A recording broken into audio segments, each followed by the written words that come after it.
Welcome back to another unsolicited and uneducated football analysis with your friend David Valentin. It's going to be a quick video addressing the controversy that just happened this past week among U.S. soccer slash MLS circles with how ESPN treated Wrexham's game in the FA Cup versus how ESPN basically covered MLS in all the years where they were one of the primary sources to watch games. I have to preface the video by saying that I think that the show Welcome to Wrexham is fantastic, is awesome, is engaging. It's just as good as any other show out there covering a club's season.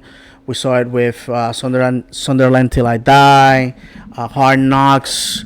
This type of shows where people get to see the human side of players, their family, where they come from, the community surrounding the clubs, etc. I have to say, it's a compelling show. It's fantastic. Had me at the edge of my seat. Obviously, as someone who follows lower league English football, I knew the end result was that the team was not promoted. But still, you want the team to do good. You want those fans to be rewarded because it's human nature, my friends. It's human nature to feel that way. I follow lower league English football. I'm a Stevenage fan. I love Stevenage with all my heart. I have friends in England who are dying to see me in the flesh at the stadium. I follow the club. I watch all the games. I buy the merch. I'm all into a club where I have never been to the stadium. I have never been to the city. I have never been to the country. I had the experience of sharing local Orlando City football with friends from Stevenage this past summer. People that obviously I live in Orlando, so it's a tourist destination. They came here and I took them to the stadium and they had a great time. And so I was able to I'm able to have friendships and connections to a city I never been to, a country I never been to, a club I never been part of personally. But I love the club, so I understand why a lot of people will feel drawn to Wrexham and want to support them and want to join their ranks. I get all that.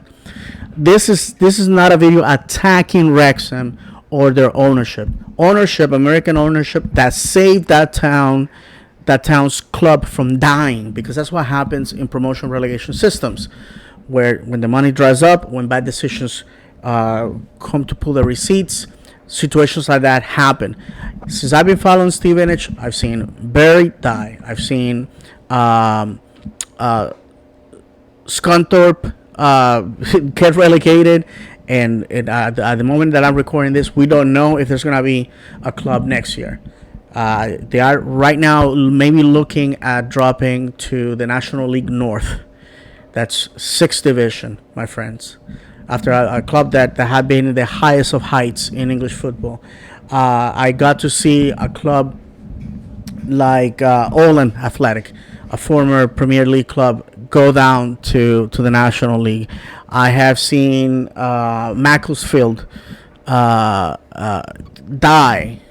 And the reason why my club avoided relegation was because not only Macclesfield but Bury had died that year, and by sheer luck we were able to stay in the EFL. Those things do happen. Now, I understand that the money behind Wrexham, which right now is a club that is playing in the National League, expected to be promoted, and how is not expected to be promoted, since they are basically going after League 2, League 1 championship level players to take them down to the level of the National League, pay them a considerably bigger amount of money than the rest of the league, and get that team out of there, right? And put them in the EFL League 2. The question, in my opinion, is what's going to happen when those players that are playing below their potential get to a league like League 2, a league that Stevenage has been in for the last 9 years and is expected to be promoted from this year. How are those players going to perform when the competition's level is elevated, when it's an equal playing field. That remains to be seen. That's it. The fact is that as a MLS fan and as a football fan in general, I take offense how ESPN pulls all the stops to showcase a Welsh what you will consider minor league. I'm sorry, no offense to Wrexham supporters and to fans of the EFL at large. I am one of them. I'm one of you. Just remember that. How they will pull all the stops for a minor league team in another country when they, for years, had the premiership of American and Canadian football and never did anything for it. They never created shows to promote the product, to analyze the product, to analyze the league, to drum up excitement. At the end of the day, Wrexham is no different than any other team in the National League. What makes them different is they had a show to showcase their struggles. A-list American Hollywood owners that are doing everything in their hands to build a following from the ground, and they're doing a fantastic job. They're bringing the team to an American tournament in North Carolina this summer. Listen, incredible, fantastic, beautiful. I'm not hating on none of that. I'm just hating on the hypocrisy of ESPN that for years had the opportunity to create a product in the United States that people will want to consume, and they failed to do so. They failed to do so. I'm going to tell you why they failed to do so. They failed to do so because the people that make the decisions at ESPN are all men that don't understand football at all. They don't get it. That's the reason why it's what it is. I remember the ESPN FC Twitter account on all platforms, actually, on Facebook, Twitter, Instagram, saying the following: since there's no football this weekend, what are you going to do? Hey, how about the 20 games that you are broadcasting this weekend for MLS? How about that? How about showcasing that? That blew my head, how the disconnect that we have between the social media ESPN, the channel, the stream service, all of that. They never did any favors to MLS. And I think that's why a lot of people were going after the situation where, like, you put all the stops for this. But then you have to look at it this way as well. They didn't do that out of the kindness of their heart. They did it out of the fact that it was going to bring eyes. The show has showcased this club. The millionaire ownership probably paid a ton of money to have this product on ESPN, and that's why it happened. Also, it brought the controversy of the pro relegation, which I have to tell you is a fantasy, my friends. Promotion relegation will never happen in the United States because we have U.S. labor, trade, and antitrust laws that prevent a system from being implemented. A system like that from being implemented in our country. So instead of screaming that you have to go after MLS or after the federation, you have to lobby Congress, find out the congressmen and the senators that deal with labor and market laws in the United States, and you have to lobby for them to change the law if you want promotion relegation in the United States. I have to tell you that the billionaires that own MLS teams don't want promotion relegation. They don't want to invest into a system where it's going to demand more money than what they already pump into it, and they run the risk of their product being devalued by relegation.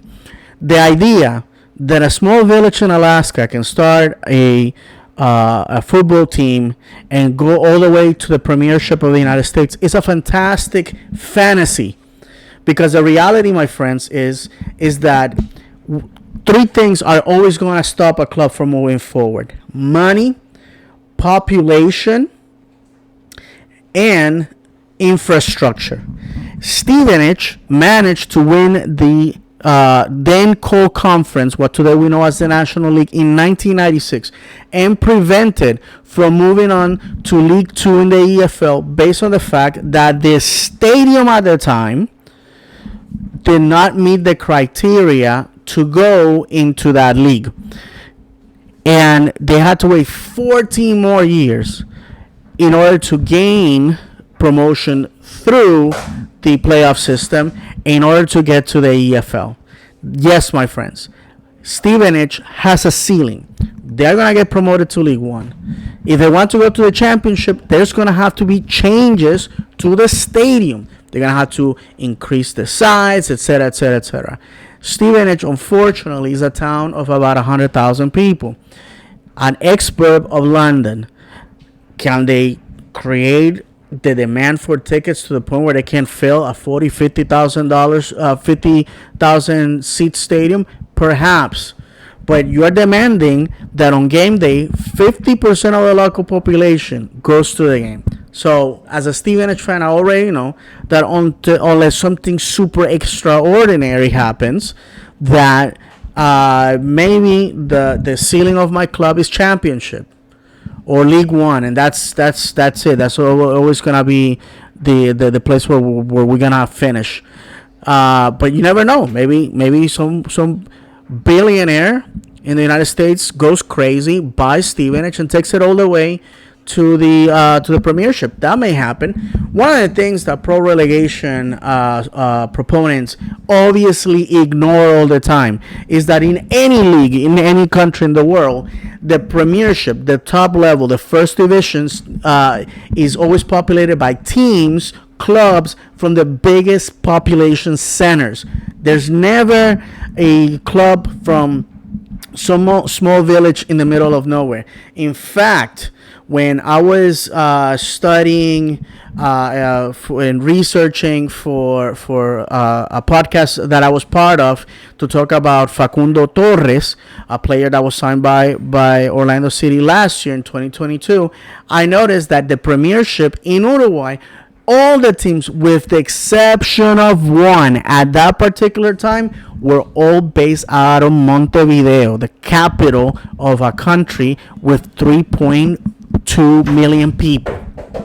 That, my friends, tells you all you need to know. All you need to know. Promotion relegation cannot happen in the United States because of the laws that we have on the books. So we have to lobby Congress. We have to lobby politicians in order to change that. Therefore, these people that are thinking that retweeting hashtag ProRail is going to do anything are living in a bubble. USL right now owns teams in the second, third, and fourth division of the pyramid. Why have they not instituted promotion relegation? They can do that. The USL League, USL Championship, USL League 1, USL League 2 could start right now, promotion relegation. Why they have not done that? Why teams like Oakland Roots or Detroit City, who were big proponents, their fan base rabid pro relegation. We are rebels. We are in NISA, a league that is going to institute promotion relegation. What happened? NISA has not instituted promotion relegation, and those two clubs left for the USL Championship. Can somebody explain to me what happened? Nobody has an answer, because the reality is that you can scream on social media, in your own bubble, in your own chamber, in your own echo chamber. But the real world doesn't care about your feelings, doesn't care about your dreams, doesn't care about that. The real world, the industrial world, the world of business, of dollars and cents on top of each other, only care about one thing: profit.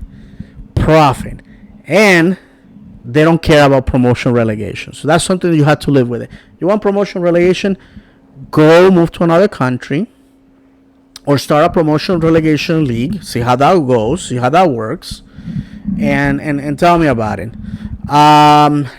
Is that stopping the credibility of American football?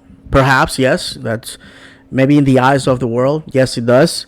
Are people gonna always crap on American football? Absolutely.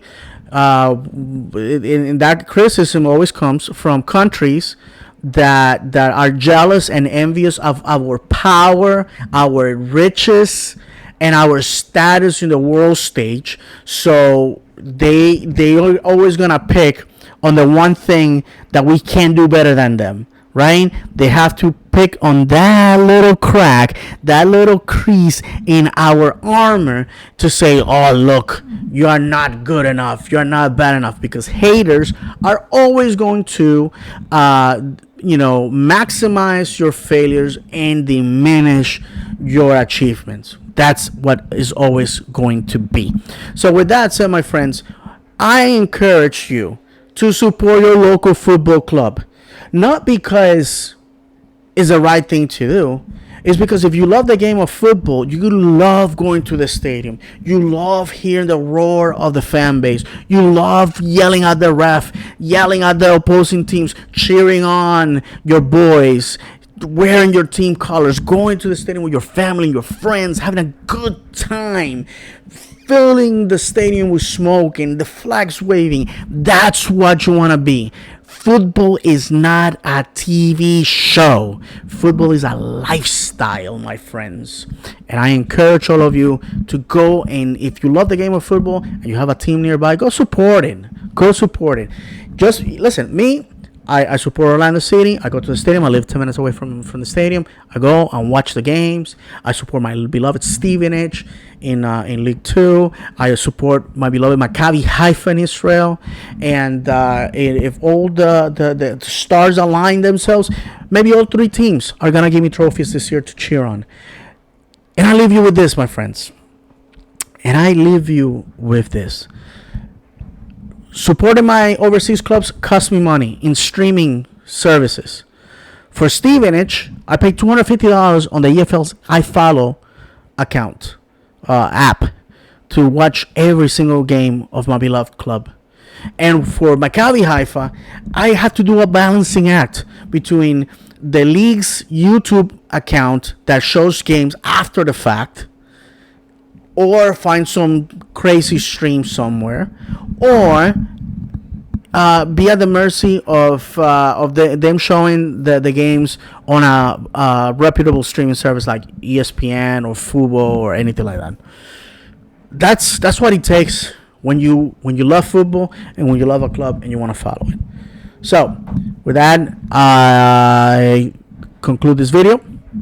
I encourage all of you to keep doing what you're doing.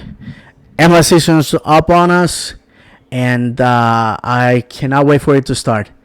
Thank you very much. I can be followed on Twitter at Florida_man76. I'm working on a new podcasting project that I will covering Orlando City that I will be discussing at a later date, and I encourage all of you to go support it.